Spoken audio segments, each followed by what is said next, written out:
You're listening to the ECG Hackers podcast. Don't forget to like and subscribe. Hey there, golf fans. Welcome to the ECG's wrap-up of the 2024 US Masters.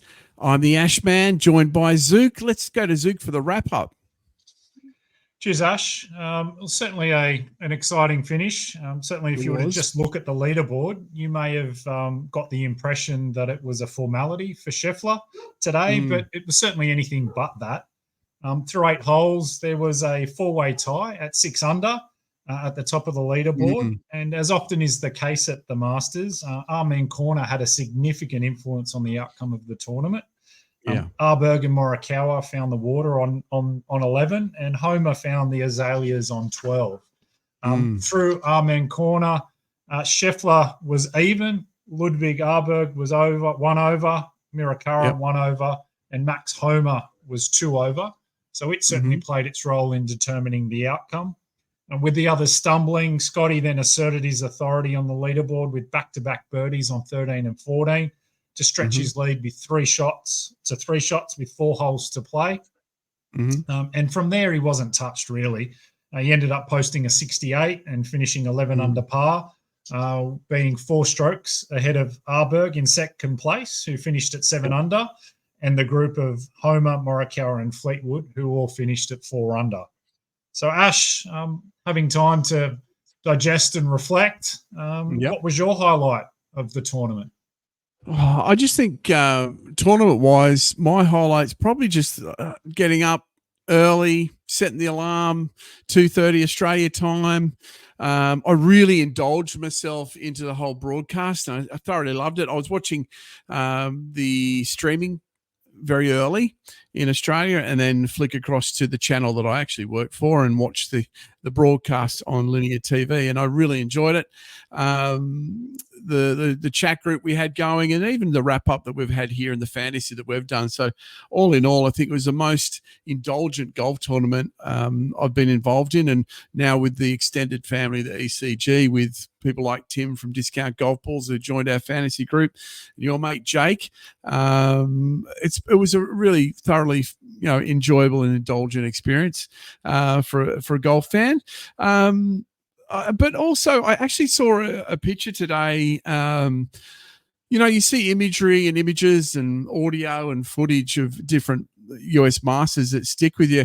I think what will stick with me as well is my favorite golfer, Bryson DeChambeau, really representing himself so well. He was professional, he was flamboyant, he was energetic, but he also, when he ripped that signpost out, there's an awesome photo of him carrying that signpost, looking over his shoulder, and it was just in the intense stare he had.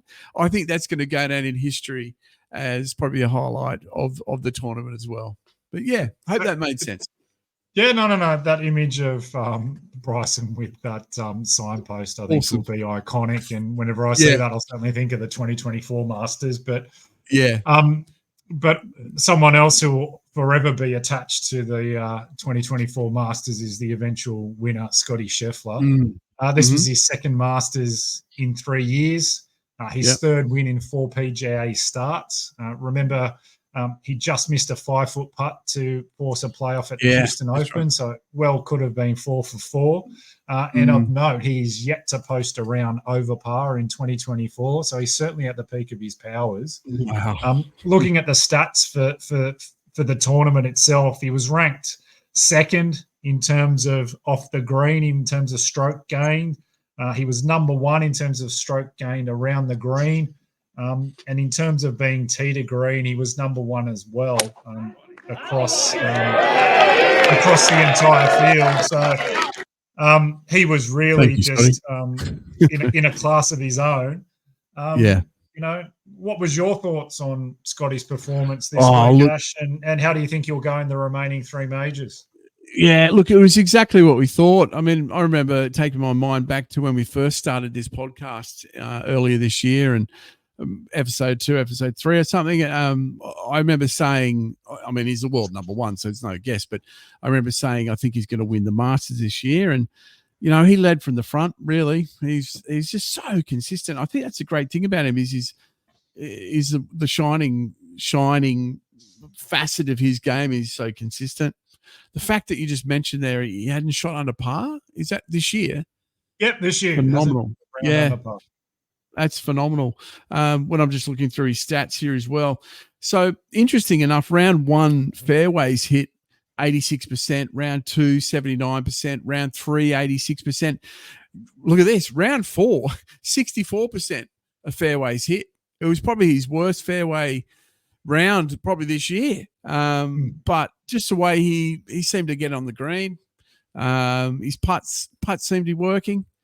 It doesn't surprise me. He's so super consistent, and it's exactly what I thought. And well done to him. Yeah, no, I really appreciated just the fact that he was able to respond whenever he was challenged. So if you recall on the Saturday, there ended up being that loggerhead where they were all tied up under at 6 under on the leaderboard, and then he was able to, break through score an somehow, eagle. man. Yeah, score an eagle and that classic putt, and that kind of changed the path forward for him, allowing him to enter today with a bit of a, it was only a stroke lead, but it was still something for him to work with.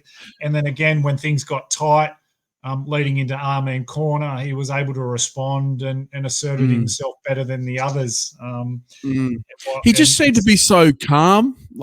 Nothing seems to change his game. When you watch the broadcast, he's just consistent in his game, but also his personality and his temperament. He seems to have a great enjoyment for the game too. Absolutely. I think you're about to hit a topic which I'm very keen on chatting about. I believe you're going to be talking about Ludwig Oberg. Absolutely.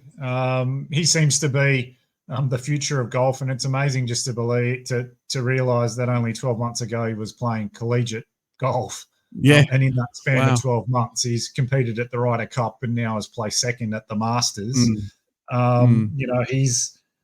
He's just had a meteoric rise, really, when all things considered, and posted one of the best debuts at a major. Like, this was his first major that he competed in, and for him to come second at Augusta, that's a credit to him and his game. Taking that a step further, is it just a matter of time before Ludwig claims a major in his own right? Absolutely. This guy's come out of nowhere, and look, in our fantasy draft, there was 3 of us that wanted him for a reason. He's got an X factor to him. What a start in his first major, man! In that front 9, when there was a loggerhead, I think there was 4 players 6 under. Yep. You touched on a second ago. I was like, oh, look out. He looks really good. Another interesting thing about his tournament is the last 3 rounds he played, he shot under par as well. And I believe it was only him, and actually I think he was the only player to shoot the last 3 rounds under par. When I looked through his statistics, nothing amazing. 44% greens hit round 1, round 2 is 67, round 3 was an exceptional 72% in that, and it was in that weather as well. So he hit 72% of greens in that wind. I don't know what putting stats they've got there on that website, but by all accounts, from what I've been able to see, he effectively was leading the tournament, particularly on the last day when it came to strokes gained with the putter. So he was certainly, that's where his strength lied. And if there's ever a place, 1.44, I think, is that saying 1.44 putts per hole final round? Wow. So if you ever want to have, your putter working for you, particularly at the speed and the way that these greens were playing, that was a strength that he was able to utilize and was certainly reflected in his second place. I think his fairways were great. 71% hit in round 1, 79 round 2, and round 3, 86. So this is what I think still stood him up, and this is why I think he'll win the British Open, because he hit 79% in round 2 and 86 fairways percentage in round 3 in the bad weather.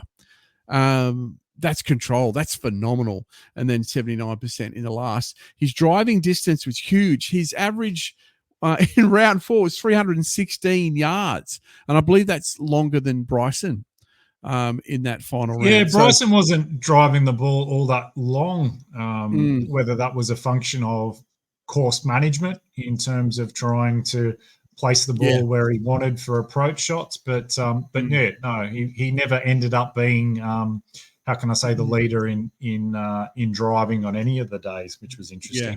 But, so let's hope actually I saw a post of him showing us how to pronounce his name. It's Ludwig Ober. Is he going to get an invite to the British Open?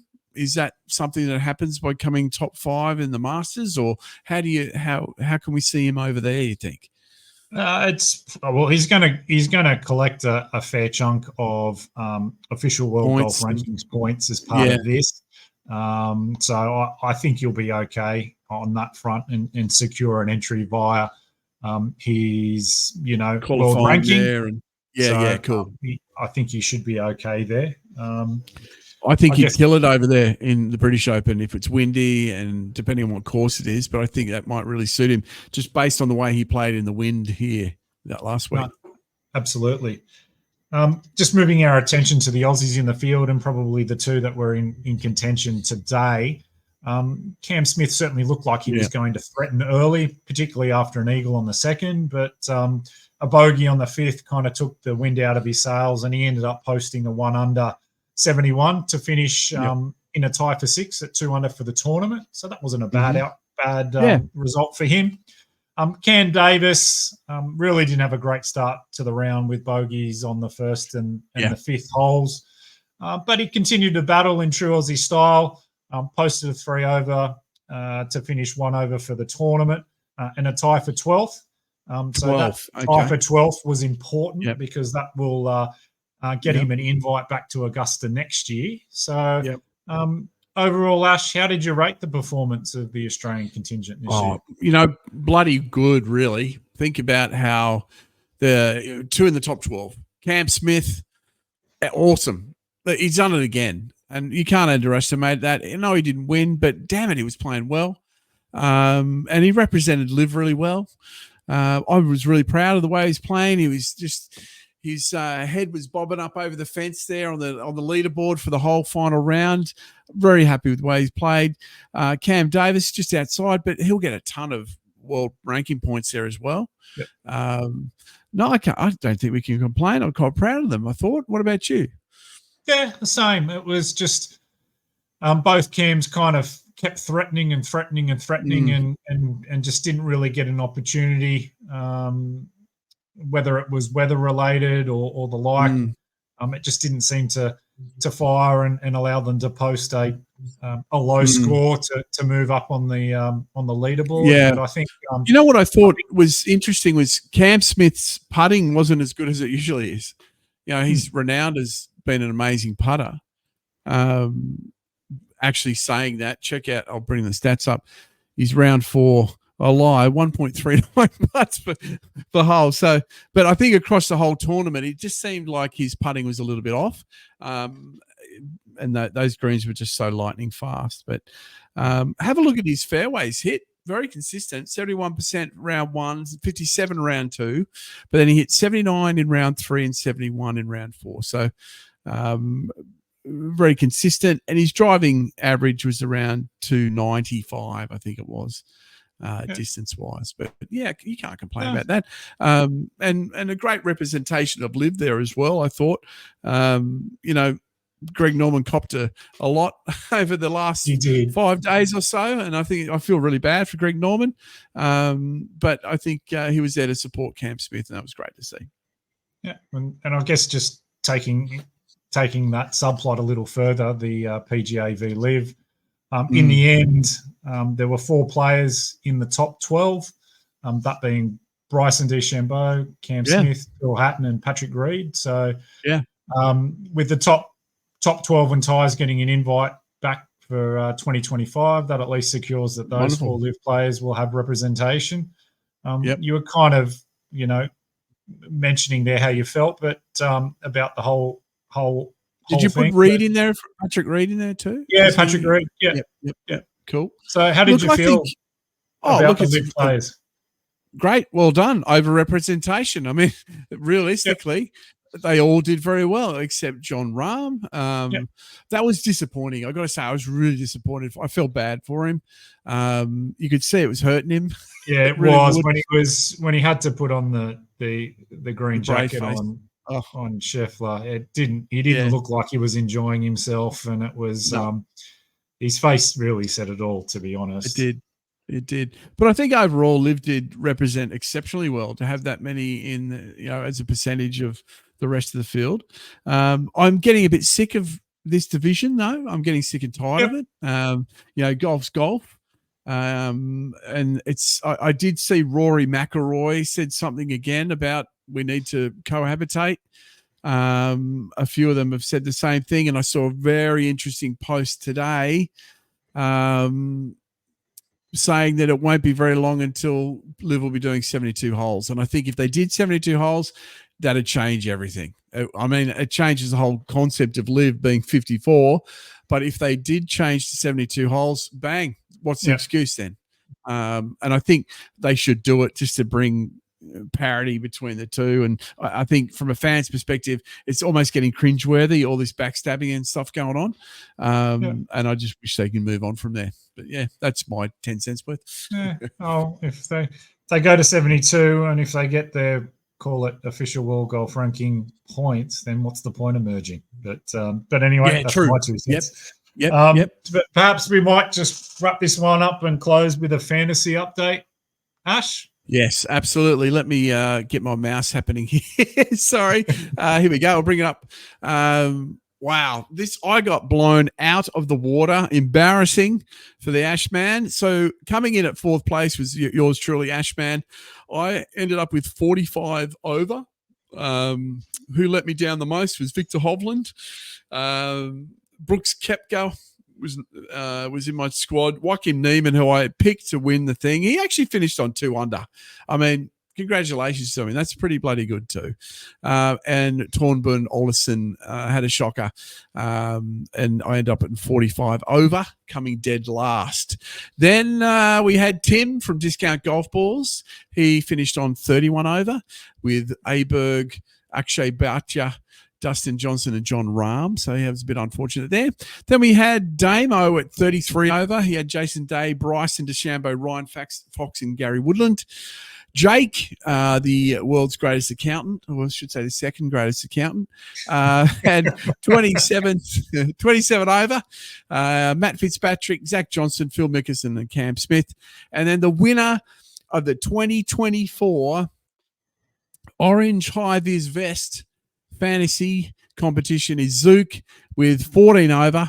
You had Sergio Garcia, Hideki Matsuyama, Patrick Reed, and Scotty Scheffler. So well done, Zook.